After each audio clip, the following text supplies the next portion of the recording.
لوگوں کو میری اطاعت کے لیے مجبور کرو. اور اسے ڈر تھا، اپنے کرتوتوں کا علم تھا نا. گورنر مدینہ پر زور دیا کہ حسین ابن علی کے بارے میں نرمی اختیار نہ کریں، میرے حق میں بیعت لے. آپ صابر تھے، بلکہ امام الصابرین تھے نا. آپ کو جب پیغام ملا تو گورنر ہاؤس کی جانب بڑھتے جا رہے ہیں. میں اس بات کو طولانی شکل نہیں دوں گا، میں یہ نقطہ آپ کی خدمت میں پیش کرنا چاہتا ہوں کہ آپ نے کیسے بتایا ایسے شخص کی بیعت نہیں کی جاتی اور اسلامی حاکم کے لیے کن نشانیوں کا ہونا ضروری ہے. امام نے اس بات کو سمجھا کے رکھا. اب ولید نے کیا کیا؟ میرے اور آپ کے امام عالی مقام امام حسین رضی اللہ تعالیٰ عنہ گورنر ہاؤس کی جانب بڑھتے جا رہے ہیں. چہرے پر کوئی کسی قسم کے خوف کے اور ڈر کے آثار نہیں، بلکہ بڑی تمکنت، وقار، رعب و دبدبے اور جلال کے ساتھ بڑھتے چلے جا رہے ہیں. میرے دوستو بزرگوں، گورنر ہاؤس میں پہنچ گئے. ولید با ادب سامنے بیٹھ گیا اور قرآن کی آیت پڑھ کر بیعت یزید کا مطالبہ کرنے لگا. قرآن کی آیت پڑھ کر دعوت بیعت یزید دے رہا ہے. کہتا ہے یا ایھا الذین آمنوا اطیعوا اللہ واطیعوا الرسول وَأُولِي الْأَمْرِ مِنْكُمْ. ولید قرآن پڑھ کر کہتا ہے اللہ کا حکم ہے اے ایمان والو، اللہ تعالیٰ کی اطاعت کرو اور رسول کریم علیہ السلام کی بھی اطاعت کرو، اور تم میں سے جو حاکم ہے اس کی اطاعت کرو. کہتا ہے اے امام ہمام حضور، یزید ہمارا حاکم ہے. قرآن کی آیت کی روشنی میں حکم خدا بندی کی بجا آوری کرتے ہوئے اطاعت یزید قبول کر لیجئے. حضرت جناب امام علی مقام امام حسین رضی اللہ تعالی عنہ نے جب یہ سنا، آپ نے ارشاد فرمایا اے ولید خبردار خبردار، تو نے تو یہ صرف قرآن پڑھا ہوا ہے، پر یہ قرآن تو ہمارے گھر میں نازل ہوا. سمجھنا اور بات ہے. اگر قرآن سمجھنا چاہتے ہو تو ہم سے سمجھو، ہم سے سیکھو. اس قرآن کی آیت کا مطلب کیا ہے، مفہوم کیا ہے، حضور والا کیا ہے؟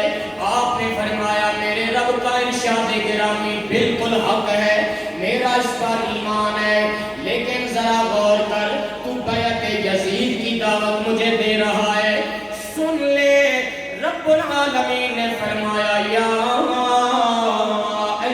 الذین آمنوا، اے ایمان والو، ایمان والوں سے خطاب ہے. آپ نے بتانا چاہا اے ولید، اللہ کریم نے گویا بتا دیا اسلامی حکومت کے حاکم کی پہلی نشانی یہ ہے کہ وہ ایمان والا ہونا چاہیے، وہ صاحب ایمان ہونا چاہیے. فرمایا دوسری نشانی یہ ہے اطیعوا اللہ، اللہ تعالیٰ کا اطاعت گزار ہونا چاہیے. تیسری نشانی واطیعوا الرسول، رسول کریم علیہ السلام کا بھی مطیع و فرما بردار ہونا چاہیے. اسلامی حاکم بننے کے لیے 3 نشانیوں کا پایا جانا ضروری. ایمان والا ہونا چاہیے، اللہ رب العالمین کے حکم کی بجا آوری کرنے والا ہونا چاہیے، اور رسول کریم علیہ السلام کا اطاعت شعار غلام ہونا چاہیے. غدار نہ ہو، بے وفا نہ ہو، نبی پاک علیہ السلام کی غلامی کا توق زیب گلوں کرنے والا سچا انسان ہو. آگے فرمایا وَأُولِي الْأَمْرِ مِنْكُمْ، تم میں سے جو حاکم ہوگا، تم میں سے کیا مراد؟ ایمان والوں میں سے ہونا چاہیے، اللہ کی اطاعت کرنے والوں میں سے ہونا چاہیے، اللہ کے رسول کی اطاعت کرنے والوں میں سے ہونا چاہیے. فرمایا ایسا حاکم جو ہوگا اللہ نے اس کی اطاعت کا حکم دیا ہے۔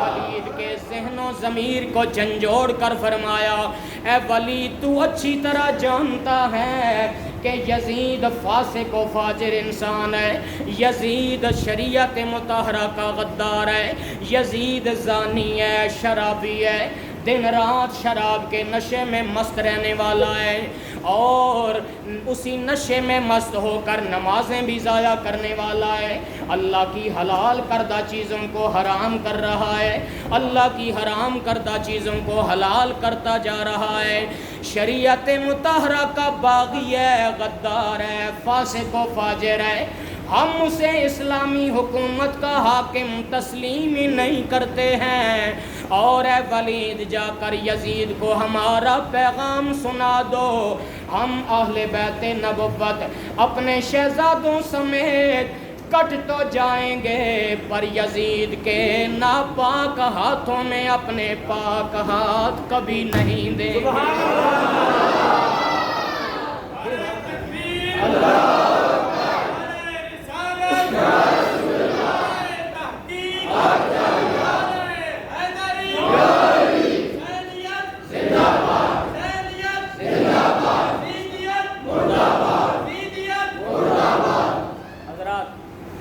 یہ آپ نے زبانی ہی نہ فرمایا بلکہ اپنے عمل سے ثابت کر کے بھی دکھایا، کیا کٹا کر گردنیں دکھلا گئے ہیں کربلا والے، کبھی باطل کے آگے جھک نہیں سکتے خدا والے، یہ عملاً ثابت کر کے دکھایا۔ اسلامی حاکم کیسا ہونا چاہیے، اس میں کن علامات کا پایا جانا ضروری ہے، اور جس میں یہ علامتیں نہ پائی جائیں اس کی اطاعت اہل بیت کبھی قبول نہیں کیا کرتے۔ سبحان اللہ۔ اس لیے ہم سب کو بھی آج چاہیے، یہ سرزمین، یہ خطہ اسلام کے نام پر حاصل کیا گیا، آج تک نظام اسلام کا نفاذ نہیں ہو سکا، ہم اپنی کوششیں بروئے کار لائیں جس کے نتیجے میں اس سرزمین کو نظام مصطفیٰ کی بہاریں دیکھنا نصیب ہو جائے، اور ہم حسینی کردار ادا کریں اور اس میدان عمل میں آ کر اپنا خوبصورت کردار ادا کریں۔